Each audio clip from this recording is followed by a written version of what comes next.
या क्षणाची मोठी बातमी समोर येते। प्रशांत लीला रामदास आमचे प्रतिनिधी अधिकची माहिती देतात। प्रशांत, भाजप राष्ट्रीय अध्यक्ष निवडणूक स्थगित करण्यात आली आहे, काय नेमकं कारण समोर येत आहे? बरोबर आहे। भाजप अध्यक्ष जी प्रक्रिया आहे ती सध्या काही काळासाठी थांबवण्यात आलेली आहे। महत्त्वाचं म्हणजे जी माहिती पुढे आलेली आहे की साधारणतः यामध्ये निवडणूक जी आहे काही काळासाठी थांबवण्यात आलेली आहे। भाजपचे अध्यक्ष तात्पुरती स्थगिती देण्यात आली आहे। सोबतच संघटनात्मक काळासाठी ही निवडणुका ज्या पुढे ढकलण्यात आलेल्या आहे।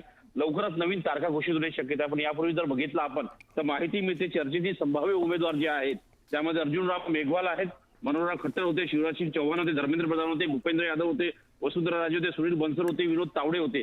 असं असताना देखील जर बघितलं आपण तर निवडणुकीच्या प्रक्रिया सुरू होते। साधारणतः 19 राज्यांमध्ये निवडणुकीच्या प्रक्रिया सुरू व्हायला आवश्यकता होती। त्याआधी 50% ज्या राज्यांमध्ये निवडणुका प्रक्रिया सध्या सुरू आहेत।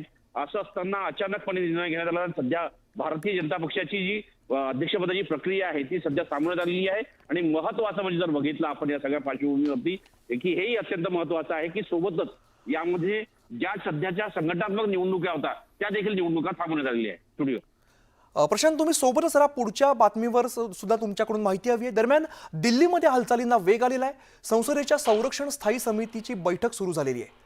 संरक्षण स्थायी समितीच्या बैठकीला सध्या राहुल गांधी सुद्धा उपस्थित आहेत आणि संरक्षणाशी संबंधित महत्त्वाच्या मुद्द्यांवरती या बैठकीमध्ये चर्चा होण्याची शक्यता आहे।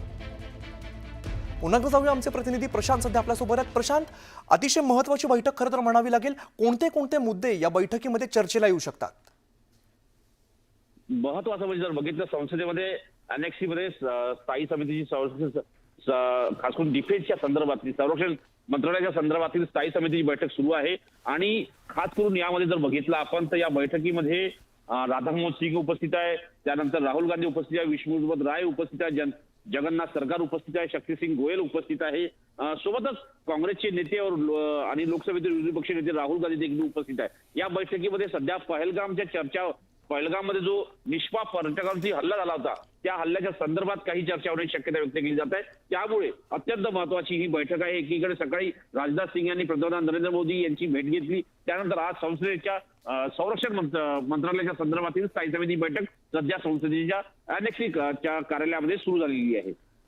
निश्चित प्रशांत, धन्यवाद या सगळ्या सविस्तर माहितीसाठी।